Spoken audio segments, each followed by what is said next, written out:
Don't you get tired of all the bullshit? All the crap?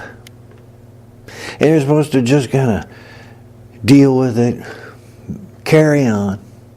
When actually, why? You've already seen through it. You see that it's a fraud. You're quite well aware of it being a fraud. Even the general public is now finally waking up to find out that the policy of prohibition is a fraud, a grotesque failure, and a moralistic excuse for police state. We've outgrown it. We've seen it. We got intelligent. That whole policy of prohibition goes back to a time of dumbass Americans, Early 20th century, severe, overt segregation still in place throughout the country. Things were just taken for granted about racism. Oh, you could say, like Harry Anslinger said, he was the guy who was the head of what sort of would become the DEA. He's the idiot we have to blame in a big way because he really set the tone of the policy. And he closed off legislatively and everything to protect himself from inquiry.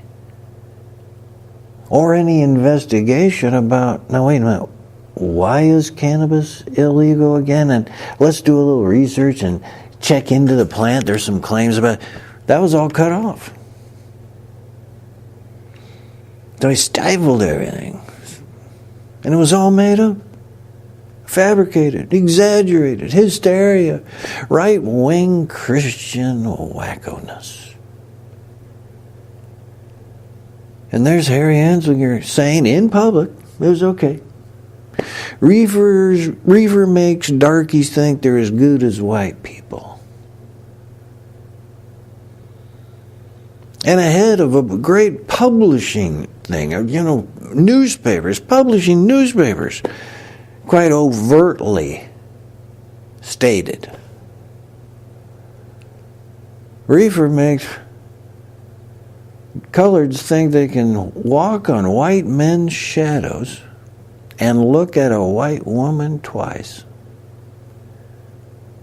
That's what he said. And it was quite, in the society of stupid racism and, ignorance back then. It was just taken for granted. That was just business as usual. You see how far we've changed. We've grown up. We've become awake, on significantly. And so to continue policy that was created in those ignorant times, for all these ignorant, repressive, religious kind of fascism, justifications. It's time to let it go. Even if, at least you can say, we've grown out of this thing. Come on, we grow up here. We're 21st century. Not back in the early 1900s. The women didn't even get the vote until in 1920. You still had to have Supreme Court decisions and all the stuff happened like, what was it? Brown versus Board of Education or something like that. In 1950s. And you still keep going, and you get all the way up to the 1960s, and you still have to pass a Voting Rights Act so that they can't overtly get away with denying black American citizens the right to vote. All the way to the 1960s. That's only 50 years ago, folks. And you're still carrying on the overarching policy of stupidity, the policy of prohibition. We've just, Time to let all that crap go. Get intelligent about it. Face reality. There's a multi-billion-dollar business in place, functioning, and you don't run it. And because you don't run it, all sorts of criminal enterprise does, and makes billions upon billions of dollars a year, year after year. That's ludicrous. It's insane. You have to face the fact, it's time we run the business. We legalize drugs. We do it. We run the business. Transparent legal oversight, audits, standards, age access controls. All that stuff included. Education. More important, really, is education. So that reminds all of us that, if you're going to have access to all this intoxicants in some way or other, your responsibility, your social responsibility to all of us has just gone way up. Got a lot stronger. A lot more demanding. There's a trade-off. It's going to be legalized, so we run the business. We pull the rug out from billions upon billions of dollars to criminal enterprise. We pull the money out. We run the business.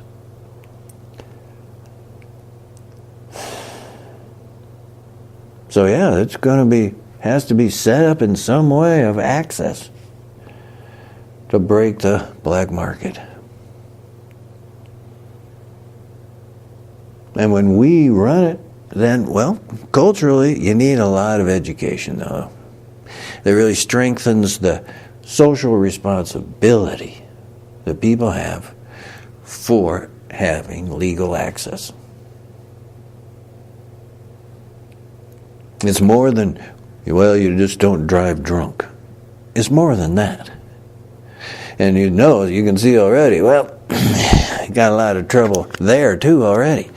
But no law, no thing like this is going to be 100%.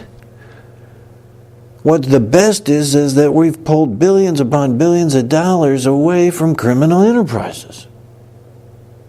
You'll see that that's way more important. And you'll see that as part of the package, that it's legalization, but with increased education. And the education is not just in what this drug does and what that drug does. It's education in social responsibility for having access to these drugs. You have to have some boundaries still. You're going to be open. You can't be causing injury. You can't be fucking things up. And then, you got access. You don't drive and cause injury, and intoxicated justifiably. That's going to be, that's a reprimand there. So all that education of that side has to dramatically increase, stay in place for years. Do we kind of, get it through our heads and adjust and understand the reality of humans. They happen to like sex a lot. And they happen to like a certain amount of access to intoxication. And they certainly seem to like a little bit of gambling here and there.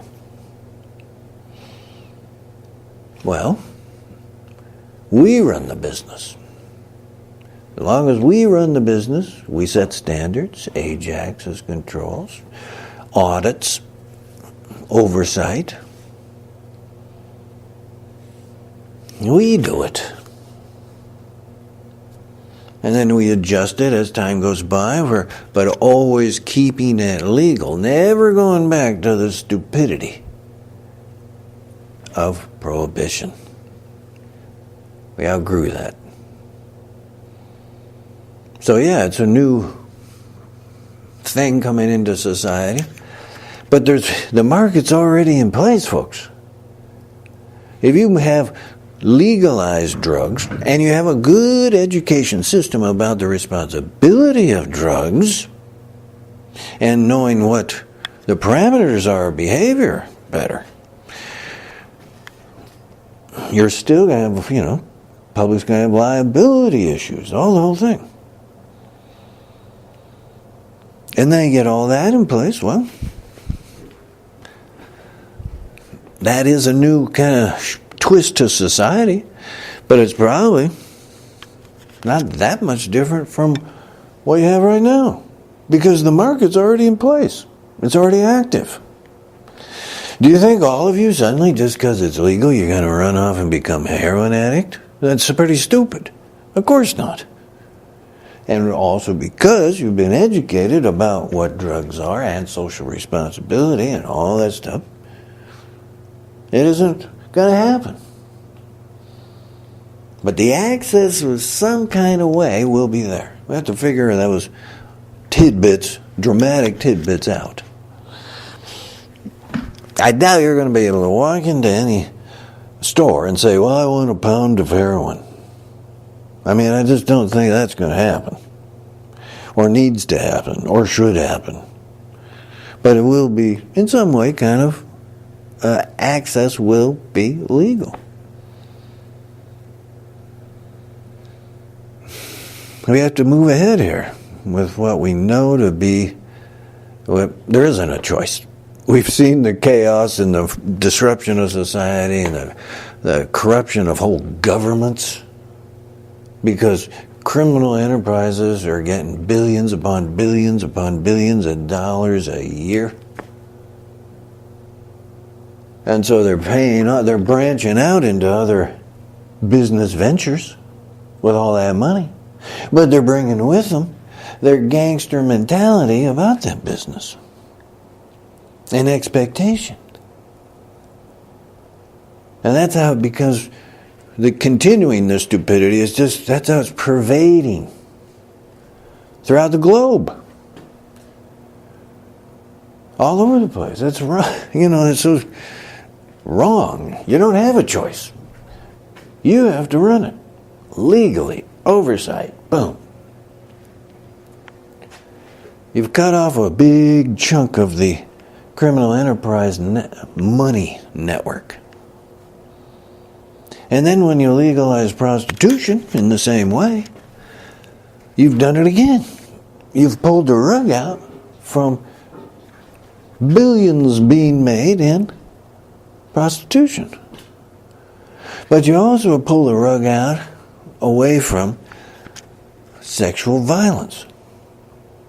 When you got legal access to prostitution, you're cutting out the sex trafficking, You're cutting out the sex slavery that was possible because of prohibition, because it was totally illegal enterprise.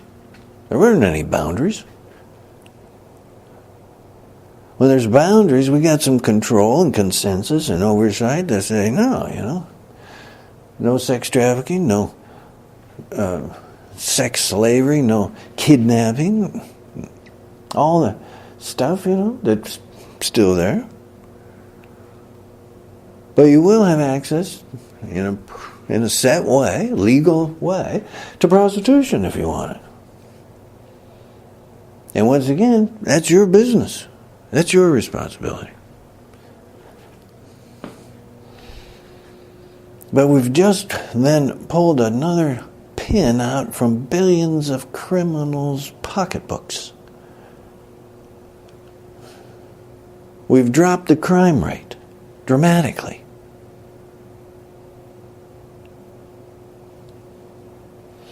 We've increased to the public tax base a huge amount of money.